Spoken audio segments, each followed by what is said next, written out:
Hello and welcome back, G-Man in the Studio Lab.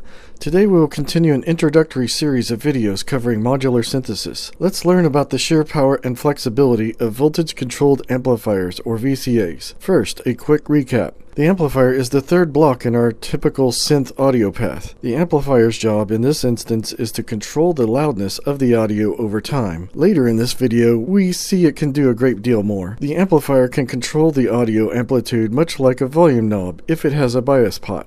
However, we'll be interested in amplifiers that use control voltages to change the volume for us. I'll be using my dual VCA for these examples, just though it is two VCA units side by side. For the simple patches, I'll start out using only the left side unit.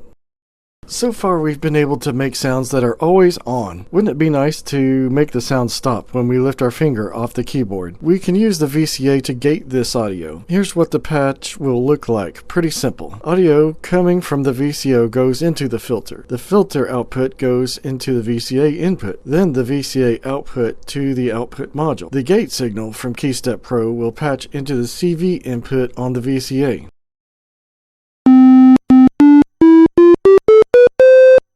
The sound is either all on or all off. The sound stops very abruptly when I lift my finger off the note. If we're wanting organ sounds, this is perfect. I know that I long for more expression in music.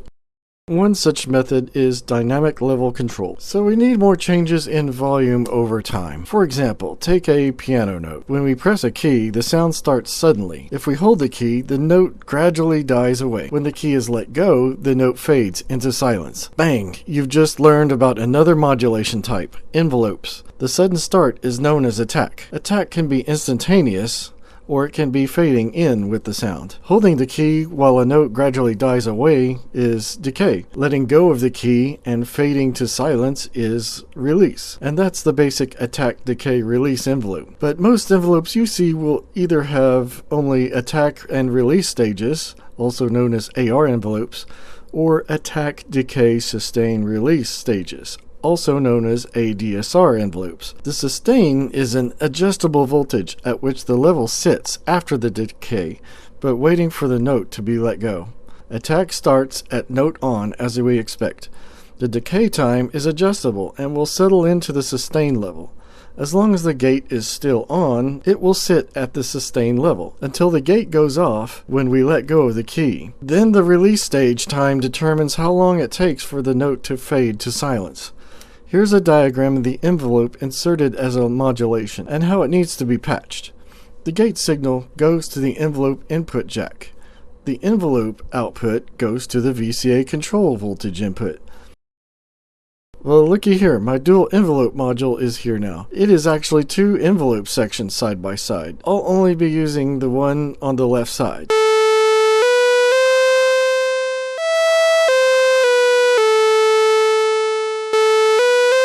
Notice how changing the envelope control changes the audio dynamics.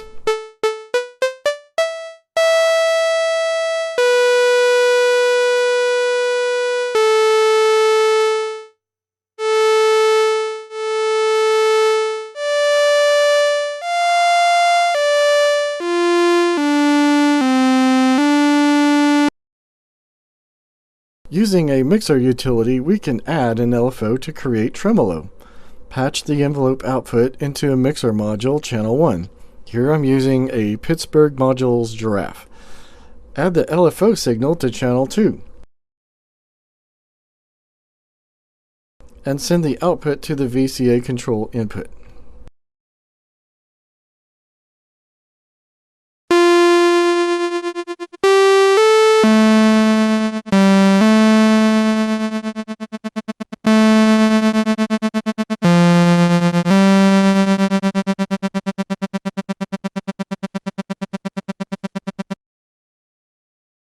So, having dynamics has made things a little more interesting, but what else you got? So far we've been listening to my VCA with a linear response.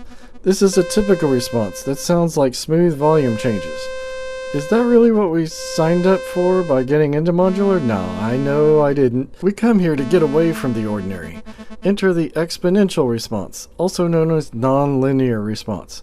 Our VCA can take the same straight line envelope signals as before, but change them into plucky, snappy curves before altering the amplitude of our audio.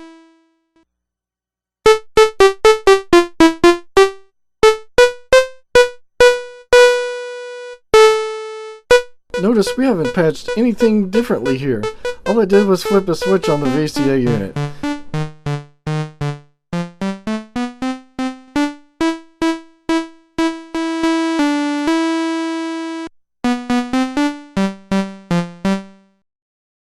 This last one is a coveted secret in all of Modular. So yeah, VCAs are great for changing the volume of audio signals. Turns out they can do way more than that. The thing that makes VCAs cooler than cool, you can use VCAs to control voltages. Yeah, I said that. That just happened. VCAs make it possible to modulate modulators. Just let that sink in a bit before moving on. Alright, so how does this actually work? Let's take our tremolo patch. Everything same as before, and say we wanted the tremolo to not be on all the time. Instead, let's have it fade in gradually. We can do this by using the second channels of our dual envelope and dual VCA. Here's a diagram of how that would work. We'll pluck the LFO output going to the mixer, and instead feed it into our second VCA channel input.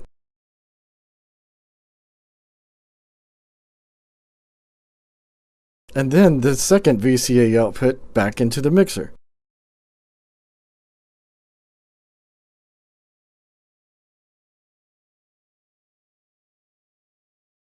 We want our key step gate signal to go to both envelope inputs. I'll cheat and use a stack cable to achieve this. Sometimes you can get away with using a stack cable this way. Today is one of those lucky days.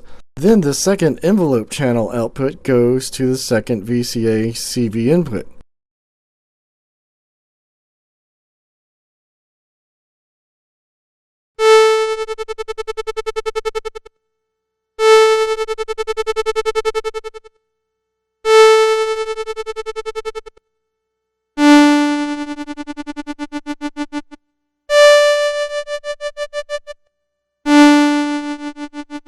As you would expect, this kind of thing scratches the surface. The sky's the limit here when it comes to using VCAs this way. Hope this video on VCA basics has blown your mind. In the next video, we'll discover more from the wide world of modulators. Thank you for watching. Be sure to like, comment, and subscribe.